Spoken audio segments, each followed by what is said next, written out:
এই সমাজে এখন আর কোনো প্রেম ভালোবাসা নেই। প্রেম ভালোবাসা ছিল যখন আমাদের বাবা মারা যখন ছোট ছিল, ওই সময়কার প্রেমগুলোর মধ্যে আসলে অনেক ভালো ছিল, সুন্দর ছিল, দেখতে ভালো লাগে। এখনকার ভালোবাসা হচ্ছে আজকে একটা তো কালকে একটা, মানে শর্ট টাইমের জন্য। ইভেন কেউ হয়তো কষ্টও পায় না যে ও আমাকে ছেড়ে চলে গেছে এরকম, বাট যে আসল সত্যিকারে ভালোবাসে তাকে যদি কেউ ছেড়ে চলে যায় সে অবশ্যই কষ্ট পাবে, অবশ্যই কষ্ট পাবে।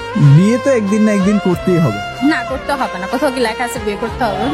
সারা জীবন কুমারী থেকে যাবো। সমস্যা কি? আমি বিয়ে না করলে কি দেশের সমস্যা হবে? দেশে মেয়ে আছে, অনেক ছেলে আছে, যে জানো তো বিয়ে করুক। আমার তো দেশে তো মেয়ের সংখ্যা এমনিও বেশি। ছেলের সংখ্যা যদি কম হয় সমস্যা তো নাই। আপনিও তো একজনের ভাগে পড়ে আছেন। এটা আমিও জানি না, আপনিও জানেন না, এটা কেউই জানে না।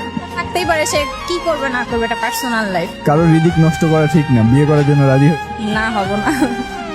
লাভ নাই, হব না।